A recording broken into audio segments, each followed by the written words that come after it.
শুভ সকাল বন্ধুরা, তোমরা সবাই কেমন আছো? তোমরা সবাই নিশ্চয়ই ভালো আছো। আমিও ভালো আছি। আজকের অনেকদিন পর ব্লগ নিয়ে চলে এসেছি। তোমরা যারা আমার চ্যানেলে কন্টিনিউ ব্লগ দেখো তারা তো জানো যে আমি গত 1.5 মাস ব্লগ দিইনি। কেন এই 1.5 মাস ব্লগ দিইনি সেই কারণটা আজ বলার জন্য ব্লগটা স্টার্ট করলাম। যারা আমার ব্লগ দেখো তারা তো জানো যে আমি অসুস্থ। গত 8 বছর ধরে আমি অসুস্থ, চেকআপে থাকি, মেডিসিন খাই, ডক্টরের চেকআপের মধ্যেই থাকি এবং মেডিসিন চলছিল। এই 8 বছর ধরে অনেকটা সুস্থও ছিলাম, মেডিসিন চলছিল বলে চেকআপে ছিলাম, ডক্টরের পরামর্শ অনুযায়ী সব মেডিসিন চলছিল, সেই জন্য আমি সুস্থ ছিলাম অনেকটা। তাই আর কি, সেই সুস্থ ছিলাম বলে আমি বাচ্চাদেরকে পড়াতাম। তোমরা তো জানো, আমি ব্লগে শেয়ারও করেছি, বাচ্চাদের পড়াতাম এবং সেই ফাঁকে ব্লগটা স্টার্ট করেছিলাম। ব্লগটা কন্টিনিউ করব সেই কারণে। ডাক্তারের পরামর্শ অনুযায়ী মেডিসিনও চলছিল এবং কন্টিনিউ যখনই ডেট দিতে যেতাম, চেকআপে ছিলাম, ভালোই ছিলাম, সেই জন্য বাচ্চাদেরকে পড়াতাম আর তার ফাঁকে ব্লগটাও স্টার্ট করেছিলাম। এই যে 1 মাস 1.5 মাস ব্লগ আসেনি, তার কারণ হলো 1 মাস আগে হঠাৎ খুব বাড়াবাড়ি হয় আমার, জ্বর ছিল সঙ্গে। এমনিতে আমি অনেক ব্লগে বলেছি যে আমার যদি জ্বর আসে আমি ব্লগ তখন করতে পারি না, শ্বাসকষ্ট হয়, কারণ আমার ফুসফুসের সমস্যা, সেই জন্য। আর 1 মাস আগে যখন আমার জ্বর এসেছিল, শ্বাসকষ্ট হচ্ছিল, হঠাৎ একদিন রাতে হঠাৎ এতটাই বাড়াবাড়ি হয়েছিল যে হসপিটালে ভর্তি পর্যন্ত করতে হয়েছিল আমাকে। এবং ভর্তি করার পর 2-3 দিন ভর্তি ছিলাম সেখানে। চেকআপ হলো, সব রিপোর্ট হলো, আবার সিটি স্ক্যান করতে বললো। যখন আবার সিটি স্ক্যান হলো তখন কি বলবো বন্ধুরা, মাথায় আকাশ ভেঙে পড়ার মতন।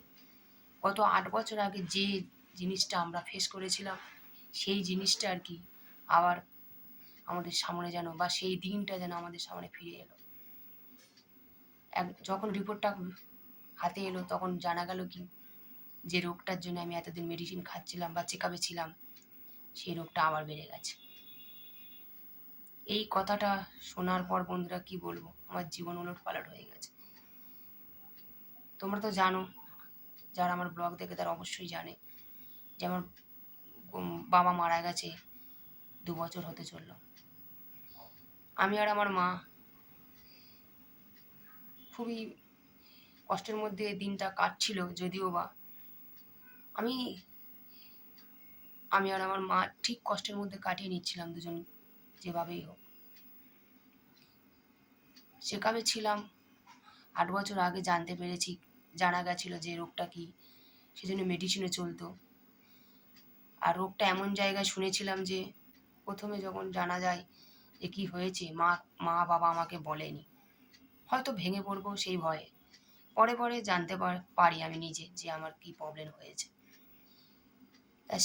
এমন পজিশন নাকি রোগটা হয়েছে জায়গায় যেখানে নাকি মেডিসিন চলবে, অপারেশন করার মতন জায়গা নেই। শুনেছিলাম মাদের মুখে, হয়তো ডক্টর বলেছিল সেখানে দেখা করতে যেত স্যারেদের সঙ্গে, বলেছিল।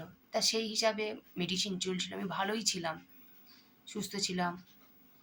মাঝে মাঝে যেতে হতো মাসে মাসে চেক আপ করে আসতাম।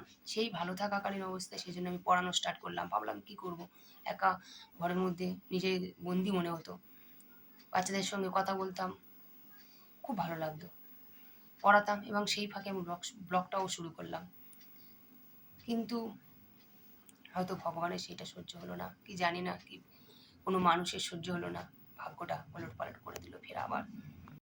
গত 8 বছর আগে যে কষ্টটা, যে যন্ত্রণাটা আমাদের মধ্যে চলেছিল, সেইটা আবার শুরু হতে চলেছে। 1 মাস আগে যখন জানলাম যে আবার মানে রোগটা বেড়েছে, আমরা তো খুবই হতবাক হয়ে গেছিলাম। চেকআপে আছি, মেডিসিন যা ডক্টর দেয় খাই, তাহলে রোগটা বাড়লো কিভাবে, এই প্রশ্নটা আমার এই মাথায় ঘুরছিল। তখন আবার আমাদের যে ডক্টরকে দেখাই, আমি তো হঠাৎ বাড়াবাড়ি হয়েছিল বলে কাছাকাছি হসপিটালে ভর্তি করতে হয়েছিল। তো সেখান থেকে ছুটি হওয়ার পর আমাদের যে ডক্টরকে দেখায়, আমি এসএসকেএমে দেখাই, সেখানে গিয়ে আবার স্যারেদের সঙ্গে কথা বললাম, নিজেও গেছিলাম, মাও গেছিল। তা স্যারেদের সঙ্গে সেই সিটি স্ক্যানগুলো দেখানোর পর স্যারেরা তো অবাক। আর তখন বলছে যে আগে মেডিসিনগুলো চলেছে, মানে 8 বছর আগে যে ইঞ্জেকশনগুলো আমাকে দেওয়া হতো সেগুলোই আবার চলবে। বন্ধুরা, এই যে কষ্টটা, এই ইঞ্জেকশনটা কতটা কষ্টের, কতটা যন্ত্রণার, যারা এইগুলো নেয় তারাই জানে। কোনো বাড়ির পেশেন্টের বাড়ির লোকও যদি বলে আমিও বুঝি সেই কষ্টটা কতটা, তবু বলবো সে সেটা ফিল করতে পারবে না।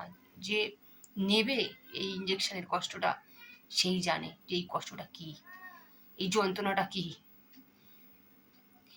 নিজেদেরকে কি বলবো বন্ধুরা, যে যন্ত্রণাটা, তা আমি তখন স্যারকে প্রশ্ন করেছিলাম যে স্যার আমি তো মেডিসিন খেতাম আপনারা যা দিতেন, তাহলে রোগটা এত বড় বাড়লো কীভাবে?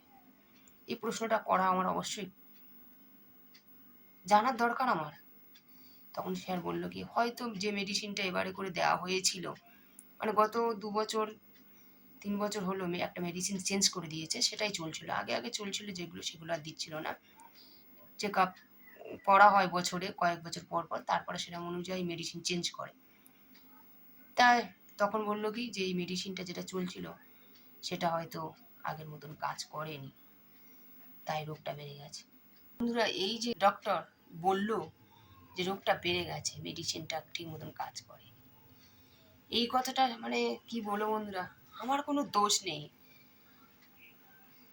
কি জানি কি কপাল আমার আছে, আমি তো খেয়ে গেছি, ওনারা যা লিখেছে, ডক্টররা যা দিয়েছে আমি তাই খেয়েছি, কিন্তু তবুও রোগটা বেড়ে গেল। ভাগ্যে হয়তো সুখ নেই। যাই হোক, যে কারণে এই ব্লগটা শুরু করলাম বন্ধুরা, আমার সামনে ফের ইঞ্জেকশন চলবে আগের মতন। শরীর খুব অসুস্থ থাকে, ইঞ্জেকশনটা নেওয়ার পর বাড়িতে আসলে প্রচণ্ড হারে বমি হয় এবং নানান রকম শারীরিক কষ্ট হয়। সেই জন্য আমি হয়তো ব্লগ আগের মতন দিতে পারবো না। এই কারণটাই বলার জন্য এত কিছু কথা উঠে এলো যে আমি ব্লগ কেন দিতে পারবো না। আমার শারীরিক কষ্ট এবং নানান রকম প্রবলেমের জন্য আমি আগের মতন আর ব্লগ দিতে পারবো না হয়তো বন্ধুরা। চেষ্টা করবো, ইচ্ছা আমার খুব, আমি তো চেয়েছিলাম ব্লগটা কন্টিনিউ করার, কিন্তু যে কষ্টটা ফিরে আসে সেই কষ্টটা ফেস করে যদি আমি ভালো থাকি, সুস্থ থাকি বন্ধুরা, আমি অবশ্যই ব্লগ দেবো। তোমরা আমার জন্য প্রার্থনা করো। আমার মা বাবা, আমার পরিবার, আত্মীয় স্বজন তো অবশ্যই আমার পাশে থাকবে। আর তোমরাও আমার জন্য প্লিজ প্রার্থনা করো যাতে আমি তাড়াতাড়ি সুস্থ হতে পারি আর তোমাদের কাছে ফিরে আসতে পারি ব্লগ নিয়ে। সেই জন্য এই ব্লগটা করা বন্ধুরা। এই কারণে আমি হয়তো ব্লগ দিতে পারবো না, আর গত তো 1.5 মাস দিইনি, কারণ হসপিটালে যাতায়াত চলছিল এবং নিজে খুবই অসুস্থ হয়ে পড়েছি, বাড়ির পজিশনও আগের মতো নেই, ভেঙে পড়েছি মনের দিক দিয়ে, তাই ব্লগ করতে পারিনি। যদি ভালো থাকি হসপিটালতে ঘুরে আসার পর অবশ্যই আবার ব্লগ কন্টিনিউ করব। তোমরা ভালো থেকো, সুস্থ থেকো, আর আমার পাশে থেকো, আর আমি যেন সুস্থ হয়ে যাই একটু ভগবানের কাছে বলো, প্রার্থনা করো, আর সবার শরীরের যত্ন নিও। আর টাটা বন্ধুরা।